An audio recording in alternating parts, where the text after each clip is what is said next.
Guys, நான் உங்கள் Hari Prashanth. So இப்போ இன்றைக்கி நம்ம லேர்ன் வித் ஹரி அப்படிங்கிற சேனலுக்குள்ளே நீங்கள் வந்துட்டீங்க, ஓகேவா? ஸோ இப்போ இங்கே என்ன பண்ண போகிறோம்னா, இங்கே வந்து நம்ம மெட்ரிக் ஸ்டூடெண்ட்ஸோட 12th ஸ்டாண்டர்ட் ஸ்டூடெண்ட்ஸோட ஃபிசிக்ஸ், கெமிஸ்ட்ரி, மேக்ஸ் இந்த 3 சப்ஜெக்டோட லெசன்ஸ் ஃபுல்லாக நம்ம இங்கே பார்க்க போகிறோம், சரிங்களா? ஸோ இப்போ ஒரு சாப்டராக என்னென்னு சொல்லி கவர் பண்ணிட்டு வரலாம். ரொம்ப ஈஸியாகவும் நல்லா புரிகிற மாதிரி ப்ராக்டிக்கலாக ஃபுல்லாக எக்ஸ்பிளைன் பண்ணுறோம். ஸோ எல்லாம் பாருங்கள். ஸோ ஃபர்ஸ்ட் வந்து என்ன பண்ண போகிறோன்னா, ஃபிசிக்ஸில் அட்டாமிக் அண்ட் நியூக்ளியர் ஃபிசிக்ஸ் இந்த சாப்டரில் இருக்கிற ஒரு டாபிக்ஸும் பொறுமையாக பார்த்துட்டு வரலாம், சரிங்களா? So fine. ஸோ ஃபர்ஸ்ட் இடத்துல என்ன பண்ணுறாங்கன்னா, இப்போ ஆட்டம்ஸ் அண்ட் நியூக்ளியஸ். ஆட்டம்ஸ் தான் என்ன, நியூக்ளியஸ்னா என்ன, சிம்பிள். இதை பற்றி தான் இங்கே படிக்க போகிறோம், சரிங்களா? ஆட்டம்னா உங்களுக்கு தெரியும் இல்லையா? ஸோ ஆட்டம்னா என்னன்னு கேட்டிங்கன்னா, ஸோ ஃபஸ்ட் வந்து பார்த்தீங்கன்னா உள்ள நடுவில் நியூக்ளியஸ் இருக்கும், சுற்றி எலக்ட்ரான்ஸ் இருக்கும். ஸோ இதில் வந்து நம்மளுக்கு தெரியும் ஜென்ரலாக, ஓகேவா? ஆனால் நம்மளுக்கு தெரிஞ்சது இதுதான். பட் எக்ஸ்பெரிமெண்ட்ஸில் என்ன பண்ணியிருக்காங்க, நிறைய எக்ஸ்பெரிமெண்ட்ஸில் வந்து என்ன பண்ணுறாங்கன்னா, ஸோ இப்போ ஜே தாம்சன் ஒருத்தர் எடுத்துட்டிங்கன்னா, ஸோ அவர் வந்து ஒரு எக்ஸ்பெரிமெண்ட் கொடுத்துருக்காரு. ஸோ எலக்ட்ரான்ஸ்லாம் என்ன, ஸோ அதோட சார்ஜ் என்ன, இதோட கான்ஸ்டன்ட் வேல்யூஸ்லாம் என்ன, மில்லிகன்ஸ் ஆயில் ட்ராப் எக்ஸ்பெரிமெண்ட் அப்படின்னா என்ன, ஸோ அந்த எக்ஸ்பெரிமெண்ட்டில் சார்ஜை பற்றி என்ன சொல்ல வராங்க, ஸோ இந்த மாதிரி கான்ஸ்டன்ட் வேல்யூஸ். ஸோ சில ஆத்தர்ஸ் நிறைய பேர் என்னென்ன பண்ணியிருக்காங்க, சயின்டிஸ்ட் என்னென்ன இந்த ஆட்டம்ஸ் அண்ட் நியூக்ளியஸ் பற்றி சொல்லியிருக்காங்க, அது எப்படி ஃபஸ்ட்லேருந்து இப்போ வரைக்கும் எப்படி அது டிரைவ் ஆகி இப்போ நம்ம அது என்னென்னு படிச்சுட்டு இருக்கோம். ஸோ இதெல்லாம் கம்ப்ளீட்டாக இந்த லெசனில் பார்க்க போகிறோம். ஸோ உள்ளே போகலாம் ஃபஸ்ட், ஓகேங்களா? ஸோ ஃபர்ஸ்ட் டாபிக் பார்த்தீங்கன்னா J Thomson experiment. Okay, so அந்த ஜே தாம்சன் எக்ஸ்பெரிமெண்ட் என்ன பண்ண போகிறோம்னா, வெலாசிட்டி ஆஃப் எலக்ட்ரான்ஸ். ஸோ அந்த ஃபாஸ்ட்டாக மூவ் பண்ணுற எலக்ட்ரான்ஸோட வெலாசிட்டி என்ன அப்படிங்கிறது கண்டுபிடிக்க போகிறோம். And specific charge E/m ratio அப்படின்னு என்னன்னு கண்டுபிடிக்க போகிறோம், சரிங்களா? ஸோ அதுக்குள்ளே போகலாம். Okay, fine. இப்போ இவர் என்ன சொல்கிறாருன்னா, மெயினாக இப்போ இங்கே பாருங்களேன், ஜென்ரலாக பார்த்தீங்கன்னா இதான் கேத்தோட் ரே டியூப்னு சொல்லுவாங்க, சரிங்களா? இதான் கேத்தோட் ரே டியூப். இந்த கேத்தோட் ரே டியூப் வந்து என்ன ஆகும்னா, கேத்தோட் வந்து டிஸ்சார்ஜ் ஆகும், சரிங்களா? இந்த கேத்தோட் ஃபஸ்ட்டு டிஸ்சார்ஜ் ஆகிறதுக்கு என்ன பண்ணணும்னு நமக்கு தெரியணும் இல்லைங்களா? இந்த கேத்தோட் எப்படி டிஸ்சார்ஜ் பண்ண வைக்கணும்னா, ஃபஸ்ட்டு 2 எலக்ட்ரோட்ஸ், ஒன்று வந்து கேத்தோட், இன்னொன்று ஹேனோட். இந்த 2 எலக்ட்ரோட்ஸ் நடுவில் ஹை வோல்டேஜ் பேட்டரி கனெக்ட் பண்ணிக்கிறீங்க, சரிங்களா? இப்போ அடுத்தது இங்கே வந்து ஒரு ஃபிலமெண்ட் இருக்கும், சரிங்களா? இந்த ஃபிலமெண்ட்டில் ஒரு லோ வோல்டேஜ் பேட்டரி கனெக்ட் பண்ணிக்கிறீங்க. இப்போ என்ன ஆகும்னா, நம்ம பேட்டரி கொடுக்கும்போது இந்த ஃபிலமெண்ட்லேருந்து எலக்ட்ரான்ஸ் வந்து எஜெக்ட் ஆக ஆரம்பிச்சிடும். ஸோ அப்போ இந்த எலக்ட்ரான்ஸ் என்ன பண்ணும், ஃபஸ்ட்டு கேத்தோடுக்கு வரும். கேத்தோட ஆனோடும் ஹை வோல்டேஜ் பேட்டரியில் கனெக்ட் பண்ணி வச்சுருப்பீங்க இல்லையா? ஸோ அப்போ என்ன ஆகும்னா, இங்கே கேத்தோட் ரேஸ் வந்து ப்ரொடியூஸ் ஆக ஆரம்பிச்சிடும். கேத்தோட் ரேஸ் பார்த்தீங்கன்னா இவ்வளோ ப்ராடாக ப்ரொடியூஸ் ஆகிட்டு வருது இல்லையா? ஆனால் நம்மளுக்கு என்ன தேவை, ஒரு ஸ்ட்ரெயிட் லைன் தான் தேவை, ஓகேங்களா? அப்போ என்ன ஆகும்னா, இந்த ஸ்ட்ரெயிட் லைனில் கொண்டு வரக்காக ஆனோடில் பார்த்தீங்கன்னா 2 ஸ்லிட்ஸ் போடுறீங்க. ஸ்லிட்ஸ்னா என்னன்னா, ஒரு சின்ன ஒரு ஹோல் மாதிரி இப்படி ஸ்ட்ரெயிட்டாக இப்படி நேராக ஒரு ஹோல் இது மாதிரி போடுறீங்க, சரிங்களா? ஹோல் மாதிரி போடுறீங்க. அப்போது இந்த கேத்தோட்லேருந்து வர டிஸ்சார்ஜ் என்னன்னா ஸ்ட்ரெயிட் லைன்ஸாக இப்படி ட்ராவல் ஆகி வரும், ஓகேங்களா? அப்போ இந்த ரெட் கலரில் வர லைன்னா கேத்தோட் ரேஸ், ஓகேவா? இப்போ இந்த கேத்தோட் ரே வந்து நம்ம கேத்தோட் ரே டிஸ்சார்ஜ் டியூப் மூலிமா கேத்தோட் ரே ப்ரொடியூஸ் பண்ணோம். இப்போ இங்கே ஜே தாம்சன் என்ன சொல்ல வராருன்னா, இந்த ஸ்ட்ரெயிட்டாக வர கேத்தோட் ரேஸை டிஃப்ளெக்ட் பண்ண முடியும்னு சொல்லி சொல்கிறாரு, ஓகேவா? எப்படி டிஃப்ளெக்ட் பண்ணலாம் அப்படின்னா, இப்போ ஸ்ட்ரெயிட்டாக வர லைன் இருக்குங்களா? இப்போ இது எப்படி டிஃப்ளெக்ட் பண்ணணும், டிஃப்ளெக்ட் பண்ண என்ன ஆகும், இது மேலேயோ இல்லை கீழேயோ எங்கேயாச்சும் ஒரு ஆங்கிளில் நம்மளுக்கு டிவியேட் ஆகும், கரெக்டாக? இது எப்படி டிவியேட் பண்ண வைக்கலாம்னா, ஒரு எலக்ட்ரிக் ஃபீல்டோ ஒரு மேக்னெட்டிக் ஃபீல்டோ இந்த இடத்துல கொடுத்தீங்கன்னா நம்மளுக்கு இந்த கேத்தோட் ரேஸ் என்ன ஆகுறாங்க, டிஃப்ளெக்ட் ஆகிடும்னு சொல்லி சொல்கிறாங்க, ஓகேவா? சரி, இப்போ ஃபஸ்ட் பார்க்கலாம். இப்போது இங்கே வந்து 2 பிளேட்ஸ் வச்சுருக்காங்க, ஒன்று பாசிட்டிவ் பிளேட், இன்னொன்று நெகட்டிவ் பிளேட், சரிங்களா? இதை டிஃப்ளெக்டிங் பிளேட்ஸ் சொல்கிறாங்க, ஓகே? இப்போது இந்த 2 பிளேட்ஸ்க்கு நடுவில் எலக்ட்ரிக் ஃபீல்டு வந்து ட்ராவல் ஆகும்னு சொல்கிறாங்க, ஓகேவா? இந்த எலக்ட்ரிக் ஃபீல்டு ட்ராவல் ஆகிறதுனால இந்த ரேஸ் வந்து பார்த்தீங்கன்னா கேத்தோட் ரேஸ், இந்த கேத்தோட் ரேஸில் பார்த்தீங்கன்னா எலக்ட்ரான்ஸ் ட்ராவல் ஆகும். இந்த கேத்தோட் ரேஸ் என்ன ஆகும்னா எலக்ட்ரான்ஸ் ட்ராவல் ஆகும். அப்போ இந்த எலக்ட்ரான்ஸ் என்ன ஆகும்னா, இந்த எலக்ட்ரிக் ஃபீல்டு மூலியமாக இது டிவியேட் ஆகி வேறு பக்கம் போயிடும். அதே மாதிரி மேக்னெட்டிக் ஃபீல்டுக்காக இங்கே north pole south pole 2 magnet வச்சுருக்கீங்க. அப்போ மேக்னெட்டிக் ஃபீல்ட் லைன்ஸ் இப்படி போயிட்டு இருக்கும். அப்போ இந்த எலக்ட்ரான் வந்து இந்த மேக்னெட்டிக் ஃபீல்ட் லைன்ஸில் படும்போது என்ன ஆகும்னா, இது அகைன் திருப்பி டிவியேட் ஆகிரும்னு சொல்லி சொல்கிறாங்க. ஸோ இந்த மாதிரி இது 2 பக்கம் டிவியேட் ஆகுது. அப்போது ஒரு ஸ்ட்ரெயிட்டாக வர கேத்தோட் ரேவை நம்ம ஒரு எலக்ட்ரிக் ஃபீல்டாகவும் ஒரு மேக்னெட்டிக் ஃபீல்டையும் கொடுக்கும்போது நம்ம என்ன ஆகுது, இந்த ரேஸ் வந்து டிஃப்ளெக்ட் ஆகிடுது. அப்போ இந்த டிஃப்ளெக்ட் ஆகும்போது நம்ம என்ன பண்ணலாம்னா, சார்ஜ் டு மாஸ் ரேஷியோ கண்டுபிடிக்கிறாங்க. அதான் ஸ்பெசிஃபிக் சார்ஜ் E/m வேல்யூ கண்டுபிடிக்கலாம்னு சொல்லி சொல்கிறாங்க. அதான் இப்போ நம்ம இந்த டீட்டெயிலாக படிக்க போகிறோம், சரிங்களா? ஸோ இப்போ ஃபஸ்ட்டு இந்த டயக்ராம் பாருங்கள். இந்த எலக்ட்ரான்ஸ் இருக்குங்களா, கேத்தோட்லேருந்து கேத்தோட் ரேஸ்க்கு வந்து ஒரு எலக்ட்ரான் வந்துச்சு, ஓகேவா? இப்போ இந்த எலக்ட்ரான் என்ன ஆகும், நம்ம டேரெக்டாக இப்படி ட்ராவல் ஆகி வந்துட்டே இருக்கும் ஸ்ட்ரெயிட் லைன், ஓகேவா? இப்போ ஸ்ட்ரெயிட் லைனில் வரும்போது இந்த மெட்டல் பிளேட்ஸ் இருக்கா, இங்கே நம்மளுக்கு இங்கே எலக்ட்ரிக் ஃபீல்டு இருக்குன்னு நான் உங்ககிட்ட சொன்னேன்னா, அப்போ எலக்ட்ரிக் ஃபீல்டு இங்கே இருக்குது, ஓகேவா? இப்போ இந்த எலக்ட்ரிக் ஃபீல்டில் இந்த எலக்ட்ரான்ஸ் இங்கேருந்து இங்கே ட்ராவல் ஆகி இங்கே வந்துருச்சு. அப்போ இந்த எலக்ட்ரிக் ஃபீல்டு கண்டிப்பாக இந்த எலக்ட்ரான் வழியாக பாஸ் ஆகி தான் போகும். அப்போ இந்த எலக்ட்ரிக் ஃபீல்ட்னால என்ன ஆகணும், இந்த எலக்ட்ரான் லைட்டாக ஒரு டீவியேஷன் கொடுக்கும், சரிங்களா? அப்போ இங்கே வந்து ஒரு மேக்னெட்டிக் ஃபோர்ஸ் கிரியேட் ஆகும், ஓகே? எலக்ட்ரிக் ஃபோர்ஸ் கிரியேட் ஆகும். இந்த எலக்ட்ரிக் ஃபீல்ட்னால இங்கே ஒரு எலக்ட்ரிக் ஃபோர்ஸ் கிரியேட் ஆகுங்கிறாங்க. அதே மாதிரி மேக்னெட், ரெண்டு மேக்னெட் இருக்காங்க, நார்த் போல் சவுத் போல், இதுக்கு மேக்னெட்டிக் ஃபீல்ட் லைன்ஸ் இங்கே பாஸ் ஆகுதா, இந்த மேக்னெட்டிக் ஃபீல்ட் லைன்ஸ்னால் இந்த எலக்ட்ரான் திருப்பி அகைன் இன்னொரு டிவியேஷன் நடக்கும், அங்கே வந்து மேக்னெட்டிக் ஃபோர்ஸ் கிரியேட் ஆகும்னு சொல்லி சொல்கிறாங்க. சரிங்களா? அப்போது இந்த எலக்ட்ரிக் ஃபீல்ட்னால இங்கே ஒரு எலக்ட்ரிக் ஃபோர்ஸ் கிரியேட் ஆகுது, இந்த மேக்னெட்டிக் ஃபீல்ட் லைன்ஸ்னால இங்கே ஒரு மேக்னெட்டிக் ஃபோர்ஸ் கிரியேட் ஆகுது. ஓகேவா? அப்போ என்ன சொல்கிறாங்கன்னா இந்த எலக்ட்ரிக் ஃபோர்ஸும் மேக்னெட்டிக் ஃபோர்ஸும் ஈக்குவலாக இருக்குன்னு சொல்லி சொல்கிறாங்க மேக்னிடியூட். சரியா? அப்போ என்ன பண்ணலாம் பாருங்க இங்கே. So magnitude of electric force நம்ம வந்து என்ன எடுத்துக்கிறோம், இஇ. ஓகேவா? இந்த ஸ்மால் இங்கிறது சார்ஜ், கேபிட்டல் இங்கிறது எலக்ட்ரிக் ஃபீல்ட். அதே மாதிரி மேக்னெட்டிக் ஃபோர்ஸ் வந்து இ இன்டூ பி இன்டூ பின்னு எடுத்துக்கிறோம். சரிங்களா? இப்போ இது ரெண்டுமே ஈக்குவலாக இருக்குன்னு சொல்லி படிச்சிட்டோமா? இங்கே பாருங்கள், the magnitude of electric force is balanced by magnitude of magnetic force. ஓகேவா? ஸோ அப்போ ரெண்டுமே ஈக்குவலாக இருக்கா? ஈக்குவலாக இருக்கும் என்ன பண்ணிக்கலாம், இந்த கேபிட்டலையும் கேபிட்டல் இ கேன்சல் பண்ணிக்கலாம். சரிங்களா? கேன்சல் பண்ண நம்மளுக்கு ஸ்மால் இ ஈக்குவல் டு பிவின்னு வந்துடும். கரெக்டாக? அப்போ வி இஸ் ஈக்குவல் என்ன பண்ணிடலாம், இந்த பி இந்த சைட் கீழே கொண்டு வந்துடலாமா? அப்போ இ பை பின்னு வந்துடும். இந்த v is equal to e by B. அப்போ இதுதான் வெலாசிட்டி ஆஃப் கேத்தோட் ரே. அப்படின்னா என்ன அர்த்தம், இந்த கேத்தோட் ரேயோட வெலாசிட்டி ஸ்பீடு வந்து எது தீர்மானிக்குதுன்னா இந்த எலக்ட்ரிக் ஃபீல்டு மேக்னெட்டிக் ஃபீல்டு நமக்கு வந்து என்ன டிசைட் பண்ணுதுன்னு சொல்லி சொல்கிறாங்க. நெக்ஸ்ட் இப்போ இந்த ஸ்பெசிஃபிக் சார்ஜ் என்ன, இப்போ ஜே தாம்சன்னால நம்ம என்ன பண்ண போகிறோம், இ பை எம் வேல்யூ கண்டுபிடிக்க போகிறோம். அதான் ஸ்பெசிஃபிக் சார்ஜ் படிச்சிட்டோம். கரெக்டாக? இப்போ ஸ்ட்ரெயிட்டாக வர கேத்தோட் ரே இருக்கா, ஸ்ட்ரெயிட்டாக ஒரு கேத்தோட் ரே வருதா, அதில் எலக்ட்ரான் வந்து நமக்கு இருக்குங்களா, இருக்குன்னு சொல்லிட்டாங்களா? இப்போ எலக்ட்ரான் ஃபஸ்ட்டு என்ன பண்ணுறோம்னா எலக்ட்ரானுக்கு ஒரு பொட்டன்ஷியல் எனர்ஜி இருக்கும். அப்படின்னா என்ன அர்த்தம்னா இப்போ நமக்கு ஃபிலமெண்ட் ஸ்டார்டிங்லேயே சொன்னோம்னா ஃபஸ்ட் டயக்ராமில் ஒரு லோ வோல்டேஜ் பேட்டரினால பேட்டரி கொடுக்கும்போது என்ன நம்மளுக்கு, ஸோ ஃபிலமெண்ட்னால எலக்ட்ரான்ஸ் ப்ரொடியூஸ் ஆகும். அப்போ அந்த எலக்ட்ரானுக்கு வந்து ஒரு எனர்ஜி இருக்கும், அதான் பொட்டன்ஷியல் எனர்ஜிங்கிறாங்க. அப்போ அந்த எனர்ஜி மூலமா ஃபாஸ்ட்டாக ஸ்ட்ரெயிட் லைன் ட்ராவல் ஆகிட்டு வருமா, வரும்போது ஒரு ஆனட் பிளேட்டுக்கு வருதா, ஸோ அப்போ அவங்க ஸ்பீடாக ஒரு மோஷன் வரனால அது கைனடிக் எனர்ஜி கிடைக்குங்கிறாங்க. அப்போது அந்த எலக்ட்ரான்ஸோட பொட்டன்ஷியல் எனர்ஜி வந்து இவின்னு எடுத்துக்கிறோம், கைனடிக் எனர்ஜி வந்து ½ mv² எடுத்துக்கிறோம். சரிங்களா? இப்போது அது ரெண்டுமே ஈக்குவேட் பண்ணும்போது EV ஈக்குவல் டு ½ mv². புரிஞ்சா?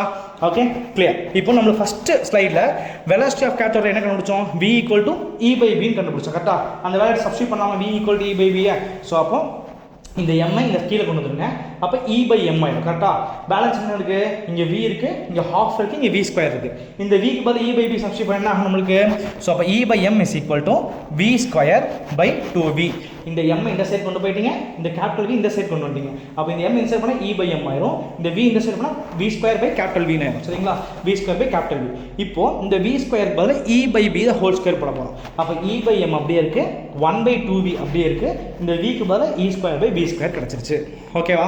இப்போது இங்கே வியோட வெலாசிட்டி வேல்யூ, ஈயோட வேல்யூ, பியோட வேல்யூ, இந்த 3 வேல்யூ நம்ம சப்ஸ்டியூட் பண்ணும்போது இ பை எம்மோட வேல்யூ என்ன வருதுங்கிறாங்க, 1.7 × 1011 கூலம்ஸ் பர் கேஜி வருதுங்கிறாங்க. இதுதான் ஸ்பெசிஃபிக் சார்ஜோட வேல்யூன்னு சொல்லி ஜே தாம்சன் எக்ஸ்பெரிமெண்ட்டில் சொல்கிறாரு. நெக்ஸ்ட் இப்போ நம்ம இதுதான் கேத்தோட் ரே டியூப். சரிங்களா? இந்த கேத்தோட் டியூப்பில் என்ன படிச்சோம் நம்ம, ஃபஸ்ட்டு இங்கே வந்து ஒரு எலக்ட்ரான் டிஸ்சார்ஜ் ஆகும். ஸோ கேத்தோட் ரேஸ் வந்து அப்படியே ட்ராவல் ஆகுது. ஸோ கேத்தோட் ரே ட்ராவல் ஆகும்போது இங்கே வந்து ஒரு டிஃப்ளெக்ஷன் பிளேட் இருக்குது, இங்கே எலக்ட்ரிக் ஃபீல்டு இருக்கும். சரிங்களா? டிஃப்ளெக்ஷன் பிளேட்னால மட்டும்தான் எலக்ட்ரிக் ஃபீல்டு இருக்குது. கரெக்டாக? மேக்னெட்டிக் ஃபீல்டு எதுனால இருக்குன்னா இந்த பக்கம் ஒரு மேக்னெட், இந்த பக்கம் ஒரு மேக்னெட் இருந்தால் தான் மேக்னெட்டிக் ஃபீல்டு இருக்கும். இப்போ இங்கே மேக்னெட்ஸே இல்லை, அப்போ இங்கே வெறும் எலக்ட்ரிக் ஃபீல்டு மட்டும்தான் இருக்கும். கரெக்டாக இல்லையா? அப்போ நம்ம என்ன படித்தோம் முன்னாடியே, இங்கே எலக்ட்ரான்ஸ் இங்கே வரும்போது இந்த பாயிண்ட்டில் எலக்ட்ரிக் ஃபீல்டு வந்து கிரியேட் ஆகிடும். கரெக்டாக இல்லையா? அப்போ இந்த எலக்ட்ரிக் ஃபீல்ட்னால் நம்மளுக்கு என்ன ஆகும், இந்த பாயிண்ட் வந்து டீவியேஷன் நடக்கும்னு சொல்லியிருக்காங்க. ஒரு எலக்ட்ரிக் ஃபோர்ஸ் கிரியேட் ஆகும், அப்போ இங்கே ஒரு டீவியேஷன் நடக்கும்னு சொல்லிட்டாங்க. அதான் இந்த டயக்ராம் பாருங்க, கரெக்டாக இருக்கும் பாருங்க. இப்போ இதான் 2 பிளேட்ஸு. இப்போ எலக்ட்ரான் இங்கே ட்ராவல் ஆகி வருது, வரும்போது இங்கே எலக்ட்ரிக் ஃபீல்டு வந்து பாசிட்டிவ் டு நெகட்டிவ் மூவ் ஆகிட்டு இருக்கு. ஸோ அப்போ இந்த பிளேட்குள்ளே வரும்போது, தட் இஸ் எலக்ட்ரிக் ஃபீல்டுக்குள்ள இந்த எலக்ட்ரான் வரும்போதே டீவியேஷன் ஸ்டார்ட் ஆகி அப்படியே இந்த பக்கம் இங்கே வந்து ஒரு ஸ்க்ரீனில் வந்து போய் டச் ஆகிடும். ஓகேவா? ஃபைன். இப்போது இந்த டிஸ்டன்ஸ் இருக்கு இல்லையா, இந்த பிளேட் ஸ்டார்டிங் இருக்கா, பிளேட் எண்டிங் இருக்கா, இந்த எண்டிங்கில் உள்ள டிஸ்டன்ஸ் டீவியேஷன் வந்து y டேஷ். இந்த y டேஷ் என்ன இருக்குமோ அதே தான் கொஞ்சம் எக்ஸாக்டாக பெருசாக ஒய்ன்னு இருக்கும். அப்போ இந்த y டேஷ் வந்து எப்பவுமே ப்ரொபோஷனல் டு ஒய்ன்னு சொல்லிடலாம். சரிங்களா? y டேஷ் வந்து ப்ரொபோஷனல் டு ஒய்ன்னு சொல்லிடலாம். Okay, fine. இப்போ இந்த பிளேட்டோட லென்த் வந்து எல்லுன்னு வச்சுக்கோங்க. இப்போ ஸ்டார்டிங்கில் வந்து எப்பயுமே இந்த ஸ்பீட் வந்து 0 இருக்கும், u ஈக்குவல் என்னவாக இருக்கும், 0 இருக்கும்னு சொல்லி சொல்கிறாங்க. சில ஞாபகம் வச்சுக்கோங்க. இப்போ ஃபஸ்ட் பார்க்கலாம். இப்போ எலக்ட்ரிக் ஃபீல்டு என்ன நடக்குதுன்னு பார்ப்போம். Okay, electric field electric force ஒன்று இருக்குமா இங்கே. அப்போ எலக்ட்ரிக் ஃபோர்ஸோட ஃபார்முலா நம்மளுக்கு தெரியும் already, F is equal to E × E நமக்கு தெரியும். கரெக்டாக இல்லையா? இப்போ நியூட்டன் செகண்டில் படி F is equal to ma இன்னொரு ஃபார்முலா இருக்கும் இல்லையா, ஆக்சிலரேஷன். அப்போ ஆக்சிலரேஷன் இஸ் ஈக்குவல் டு இந்த m இந்த சைட் கொண்டு போயிருங்க. அப்போ என்ன ஆகும், F/mன்னு ஆயிரும். இங்கே எஃபோட வேல்யூ நமக்கு இங்கே என்ன ஆல்ரெடி தெரியும், இன்னு தெரியும். ஸோ சப்ஸ்டியூட் பண்ணும்போது AE is equal to 1/m. இந்த FEக்கு பதிலாக நம்ம EE இங்கே சப்ஸ்டியூட் பண்ணிக்கலாம். அப்போது small e by small m into capital E. இந்த ஈங்கிறது என்னது, சார்ஜ், இந்த எம்ங்கிறது மாசு, இந்த கேபிட்டல் ஈங்கிறது எலக்ட்ரிக் ஃபீல்ட். அப்போ ஆக்சிலேஷனோட ஃபார்முலா நம்மளுக்கு கிடச்சிருச்சு. ஓகேவா? இப்போ நெக்ஸ்ட்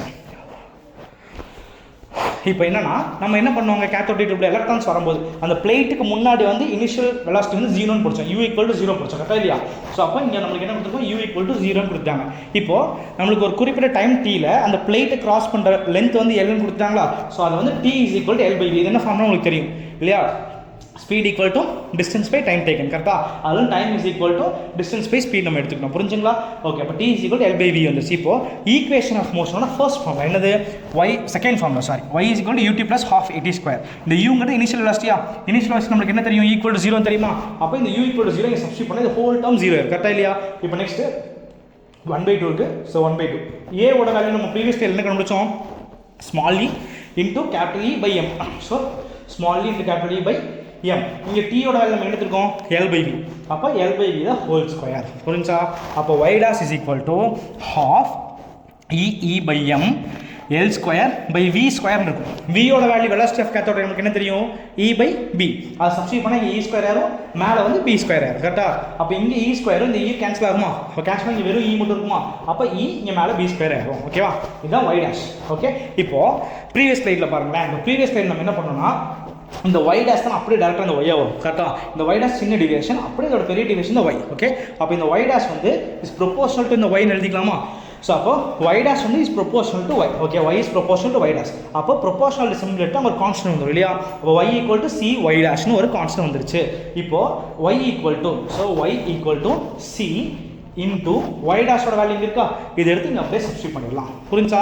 இப்போ இந்த ஈக்குவேஷன் நம்மளுக்கு என்ன வேணும், e பை m ஓட வேல்யூ. ஸோ இப்போ e பை m மட்டும் இந்த ஒரு சைடு வச்சுட்டு இந்த டேர்ம் எல்லாத்தையும் இந்த சைடு கொண்டு போயிட்டோம்னா e by m = 2y by c L² b². இப்போ இதில் நோன் வேல்யூஸ் எல்லாம் சப்ஸ்டிட் பண்ணும்போது e பை m ஓட வேல்யூ மட்டும் நம்மளுக்கு என்ன தெரியும், 1.7 × 10⁻11 கூலம்ஸ்/kg தெரிஞ்சிடும். ஓகே, இப்போ இங்கே நம்ம என்ன படிச்சிருக்கோம்னா அகைன் ஸ்பெசிஃபிக் சார்ஜை கண்டுபிடிச்சிருக்கோம், பட் ஆனால் ஒன்லி யூசிங் எலக்ட்ரிக் ஃபீல்ட் கண்டுபிடிச்சிருக்கோம். இப்போ எலக்ட்ரிக் ஃபீல்டை சுவிட்ச் ஆஃப் பண்ணிடலாம். எலக்ட்ரிக் ஃபீல்ட் ஸ்டாப் பண்ணி ஒன்லி மேக்னெட்டிக் ஃபீல்ட் மட்டும் வச்சுக்கலாம், ஓகேவா? அப்போ என்ன ஆகுங்க, எலக்ட்ரிக் பிளேட்ஸ் வந்து ஆக்டிவ் ஆகும், கரெக்டா? எலக்ட்ரிக் பிளேட்ஸ் வந்து எலக்ட்ரிக் ஃபீல்ட் கிடைக்கும். இப்போ நம்ம என்ன பண்ண போகிறோம், deflection of charge only due to magnetic field. Magnetic ஃபீல்டில் மட்டும் தான் இங்கே டிஃப்ளெக்ஷன் பார்க்க போகிறோம், சரிங்களா? அப்போ இங்கே நார்த் போல் சவுத் போல் ரெண்டு மேக்னெட் இருக்குங்க. இந்த மேக்னெட்டிக் ஃபீல்ட் லைன்ஸ் வந்து இது ரெண்டு நடுவில் பாஸ் ஆகிட்டு இருக்கும். அந்த ஃபீல்ட் லைன்ஸ்னால இந்த எலக்ட்ரான்ஸ் வந்து என்ன ஆக போகுதுன்னு பார்க்க போகிறோம், சரிங்களா? இப்போ ஃபர்ஸ்ட் எலக்ட்ரானால இங்கே டிவேட் இங்கே போயிடுச்சா, இந்த வேல்யூ இந்த ரேஸ் வந்து இங்கே போயிடுச்சா? இப்போ என்ன போகிறோம்னா நான் மேக்னெட்டிக் ஃபீல்டு நான் அட்ஜஸ்ட் பண்ண போகிறேன். அட்ஜஸ்ட் பண்ண என்னது, மேக்னெட்டிக் ஃபீல்ட் லைன்ஸ் வந்து இந்த ரேஸ் அப்படியே திருப்பி அகைன் இந்த பொசிஷன் கொண்டு வந்துருது. அகைன் திருப்பி இதே அப்படியே இந்த பொசிஷன் கொண்டு வர முடியும் மேக்னெட்டிக் ஃபீல்ட் அட்ஜஸ்ட் பண்ண, ஓகேவா? அப்போ மேக்னெட்டிக் ஃபீல்ட் லைன்ஸ்னால இந்த எலக்ட்ரான்ஸ் என்னது மூவ் ஆகுது, ஓகேவா? அப்போ இங்கே ஒரு மேக்னெட்டிக் ஃபோர்ஸ் கிரியேட் ஆகுமா? அப்போ அந்த மேக்னெட்டிக் ஃபோர்ஸோட ஃபார்முலா என்னன்னா EVB, ஓகேவா? இதான் மேக்னெட்டிக் ஃபோர்ஸோட ஃபார்முலா. அகைன் இப்போ இங்கே வந்து என்னன்னா டுவர்ட்ஸ் சென்ட்ரல் ஆக்ட் ஆகும், இங்கே சென்ட்ரிபிடல் ஃபோர்ஸ் வந்து கிரியேட் ஆகும், சரிங்களா? அப்போ அந்த சென்ட்ரிபிடல் ஃபோர்ஸ் mv²/r. இப்போ ரெண்டு ஈக்குவேட் பண்ணும்போது EVB = mv²/r நமக்கு கிடைச்சிடும், ஓகேவா? புரிஞ்சா, கிளியரா? இப்போ இங்கே நம்ம என்ன பண்ணுவோம், e பை m வேல்யூ மட்டும் நமக்கு தேவை இல்லையா? அப்போ EB இந்த வியும் இந்த ஸ்கொயர் கேன்சல் ஆகும், கரெக்ட்டுங்களா? அப்போ இங்கே என்ன இருக்கும், EB = mv/r மட்டும் தான் இருக்கும். இந்த m என்ன செட் பண்ணோம்னா e பை m ஆயிருமா? இந்த ஓகே v பை vr மட்டும் இருக்கும், கரெக்டா? அப்போ இந்த வெலாசிட்டி, இந்த b மேக்னெட்டிக் ஃபீல்ட், இந்த r வந்து இந்த r என்னது ரேடியஸ். இதை சப்ஸ்டிட் பண்ணும்போது நமக்கு என்ன ஆயிரும், e பை m ஓட வேல்யூ நமக்கு 1.6. அகைன் திருப்பி சேம் வேல்யூ. அப்போ e பை m ஓட வேல்யூ வந்து எலக்ட்ரிக் ஃபீல்ட் மட்டும் இருந்து சேம் வேல்யூ கிடைக்குது. எலக்ட்ரிக் ஃபீல்ட் ஆஃப் பண்ணி மேக்னெட்டிக் ஃபீல்ட் மட்டும் இருக்கும்போது சேம் வேல்யூ தான் கிடைக்குது, ஓகேவா? இப்படி தான் ஸ்பெசிஃபிக் சார்ஜோட வேல்யூவை ஜே தாம்சன்ங்கிறவர் வந்து இந்த கேத்தோட் ரே டியூப் மூலியமா எக்ஸ்பிளைன் பண்ணுறாரு. ஓகே, கிளியரா? ஏதாச்சும் டவுட் இருந்தால் கேள்வி. ஓகே, ஸோ இப்போ என்ன பண்ண போகிறோம்னா இதே ப்ராக்டிக்கலாக இப்போ நீங்கள் படிச்சிங்க இல்லையா? இப்போ என்னென்ன படிச்சு ஜஸ்ட் ஒரு ரீகால் பண்ணிக்கலாமா? ஃபஸ்ட்டு என்ன பண்ணுறோம், ஒரு கேத்தோட் ரே டியூப் மூலியமா ஒரு ஃபிலமெண்ட்டில் நம்ம ஒரு ஹை வோல்டேஜ் பேட்டரி கொடுத்து ஒரு எலக்ட்ரான்ஸ் எஜெக்ட் பண்ணுறோம். எலக்ட்ரான்ஸ் ஃபாஸ்ட்டாக ட்ராவல் ஆகி வருது. ஆனோட் ஃபஸ்ட் கேத்தோட் பிளேட் இருக்குது, அப்புறம் ஆனோட் பிளேட் இருக்குது, ஓகே? அப்புறம் ஸ்ட்ரெயிட் லைனில் வந்துட்டு இருக்குது. அந்த ஸ்ட்ரெயிட் லைனில் வர கேத்தோட் ரே வந்து நம்ம என்ன பண்ண போகிறோம், எலக்ட்ரிக் ஃபீல்ட் மேக்னெட்டிக் ஃபீல்ட்னால அதை டிவைட் பண்ண போகிறோம், ஓகேவா? ஃபஸ்ட்டு எலக்ட்ரிக் ஃபீல்ட்னால டிவைட் பண்ணுறதுனால e பை m ஓட வேல்யூ என்ன, மேக்னெட்டிக் ஃபீல்ட்னால டிவைட் பண்ணுறதுனால e பை m ஓட வேல்யூ என்னன்னு கண்டுபிடிச்சோம். ஸோ இதுதான் ஃபர்ஸ்ட் டீச்சர், ஓகேவா? இப்போ நான் இது வந்து டேரெக்டாக இப்போ ப்ராக்டிக்கல் எக்ஸ்ப்ளனேஷன் என்னன்னு காமிக்கிறேன் உங்களுக்கு, ஒரு டைம் பாருங்கள், சரி? பார்த்து கேத்தோட் ரே டியூப், ஓகேங்களா? ஸோ இப்போ பாருங்க கேத்தோட் ரே டியூப் இங்கே இருக்கா? ஸோ இங்கே இருக்கும்போது ஸோ ஃபர்ஸ்ட் அந்த பக்கம் ஆனோட், இந்த பக்கம் அகைன் கேத்தோட் இருக்கும், மீன் கேத்தோட் ஆனோட் இருக்கும். ஸோ இங்கே ஹை வோல்டேஜ் பேட்டரி இங்கே இருக்குது. ஸோ ஹை வோல்டேஜ் பேட்டரி மூலிமா ஹை வோல்டேஜ் பேட்டரி இங்கே இருக்குது. ஸோ இங்கே பவர் கொடுத்தோன்னே ஸ்ட்ரெயிட்டாக க்ரீன் கலர் லைன் வருதா இதான் கேத்தோட் ரேஸ். ஓகேங்களா? கேத்தோட் ரேஸ் என்ன ஆகுது? எலக்ட்ரான்ஸ் வந்து ஃப்ளோ ஆகிட்டு இருக்கும். கரெக்டாக தானே படிச்சோமோ? எலக்ட்ரான்ஸ் ஃப்ளோ ஆகிட்டு இருக்கும். இது வந்து டேரெக்டாக இந்த ஸ்க்ரீனில் இங்கே ஒரு ஸ்க்ரீன் இருக்கும். இந்த ஸ்க்ரீனில் பண்ணும்போது ஒரு ஸ்கின்டிலேஷன் டாட்டாக கிரியேட் ஆகும். அதான் அது ஏன்னா இந்த ரேஸ்க்கு வந்து பார்ட்டிகல் நேச்சர் இருக்குன்னு சொல்லி இது ப்ரூவ் ஆகுது. ஓகேவா? ஸ்கின்டிலேஷன்ஸ் இருக்கும். இப்போ பாருங்கள் மேட் எடுக்கிறாங்களா? இது வந்து பிளேட். அப்போ எலக்ட்ரிக் ஃபீல்டு இருக்கும்போது என்ன ஆகுது? பக்கத்தில் வரும்போது இந்த ரேஸ் அப்படியே இங்கே ஸ்ட்ரைட்டாக இருக்கிறது மேலே போதாங்க. ஓகேவா? புரிஞ்சா இது? Okay fine. இப்போ இது பிளேட்ஸ் இருக்கிறனால எலக்ட்ரிக் ஃபீல்டு ஆக்ட் ஆகுதுங்க. இப்போ இதுவே இன்கேஸ் இங்கே பாருங்கள், இப்போ எலக்ட்ரிக் ஃபீல்ட்னால அப்படியே மேலே கீழே போயிட்டு வருது, டிவியேஷன் ஆகிட்டே இருக்கீங்க. இதுக்கு பதிலாக மேக்னெட்டிக் ஃபீல்டு நம்ம வச்சாலும், ஐ மீன் நார்த் அண்ட் சவுத் போலுக்கு ஒரு மேக்னெட் எடுத்து நீங்கள் அதை வச்சாலும் திருப்பி அங்கே என்ன ஆகும்? டிஃப்ளெக்ஷன் நடந்தே இருக்குன்னு சொல்லி சொல்லுவாங்க. ஓகேவா? ஸோ அவ்வளோதான். ஸோ இதுதான் இந்த எக்ஸ்பெரிமெண்ட். இதை யூஸ் பண்ணி நம்ம E/Mோட வேல்யூ கண்டுபிடிச்சிட்டோம். தேங்க்யூ.